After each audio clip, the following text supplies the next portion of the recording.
Tweet করেছেন মুখ্যমন্ত্রীর এই মমতা বন্দ্যোপাধ্যায়ের আমলে জঙ্গিদের একটা নিরাপদ। না, ওটা সেকেন্ড পার্ট ছাড়ুন, আপনি যে ঘটনাটা বলছেন বলুন। আমি এটা জেনেছি, কাঁথিয়া আমার হোম টাউন জানেন, তো আমি এটা জেনেছি অনেক আগেই সকালে। তা বিষয় হচ্ছে পশ্চিমবঙ্গ আন্তর্জাতিক অপরাধী জঙ্গি তাদের একটা মুক্তাঞ্চল, এটা বারে বারে প্রমাণ হয়েছে। এর আগে যদি রিকল করেন সিপিএমের সময় পাঞ্জাবের এখানে যারা বিচ্ছিন্নতাবাদী লোকেরা যুক্ত ছিলেন তাদের পাঞ্জাব পুলিশ চপারে করে এসে এখানে এনকাউন্টার করেছিল। পরবর্তীকালে বঙ্গবন্ধু মুজিবুর রহমানের দুজন ফাঁসির দণ্ডাদেশপ্রাপ্ত খুনি, একজন হাবড়াতে হোমিওপ্যাথি ডাক্তার হিসেবে দীর্ঘদিন ছিলেন, পরে তাকে এনআইএর সাহায্যে গ্রেপ্তার করা হয়। পরবর্তীকালে পার্স সার্কাস থেকে মাজেদকে গ্রেপ্তার করে ফাঁসি কার্যকর করে বাংলাদেশ সরকার। পার্স সার্কাস মানে কলকাতার একেবারে কেন্দ্রবিন্দুতে আছে এবং তিনি মাজেদ মাস্টার হিসেবে পরিচয় দিয়ে থাকেন। তাই এটা স্বাভাবিক যে গোটা ভারতবর্ষে যত এই ধরনের বিচ্ছিন্নতাবাদী ঘটনা ঘটে তার সেফ জোন এটা সিপিএম করতো, মমতা ব্যানার্জি করছে। মমতা ব্যানার্জি নিজে দেশবিরোধী কাজের সঙ্গে যুক্ত সরাসরি।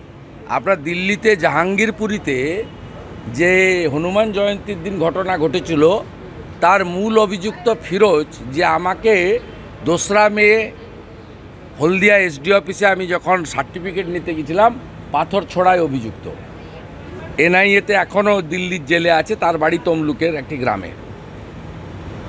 আপনি লালটু শেখ এবং আব্দুল মান্নান যারা ফেক আই কার্ড তৈরি করত তারা গ্রেপ্তার হয় সোনারপুর থেকে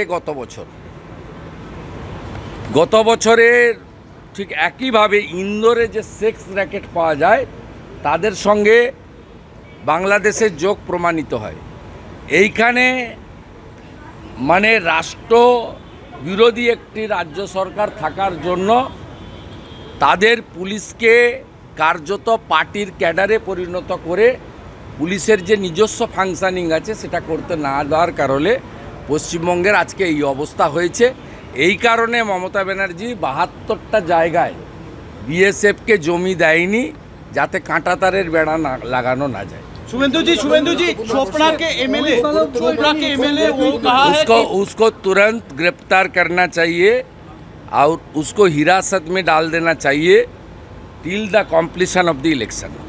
और ममता बनर्जी भी कल फिर नमाज का वहाँ पे প্রথম দফা লোকসভা নির্বাচন এরকম একটা স্পর্শকাতর সময় ঠিক এইভাবে পশ্চিমবঙ্গের বুকে লুকিয়ে থাকা দুজন মোস্ট ওয়ান্টেড জঙ্গি গ্রেপ্তার হলো।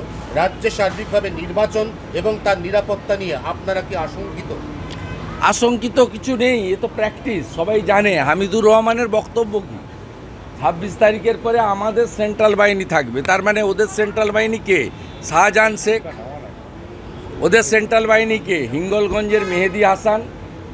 ওদের সেন্ট্রাল বাহিনী কে? মিনাখার আয়ুব গাজী। ওদের সেন্ট্রাল বাহিনী কে? বাসন্তীর রাজা গাজী। ওদের সেন্ট্রাল বাহিনী কে? ফলতার জাহাঙ্গীর। ওদের সেন্ট্রাল বাহিনী কে? ক্যানিংয়ের শকত মোল্লা।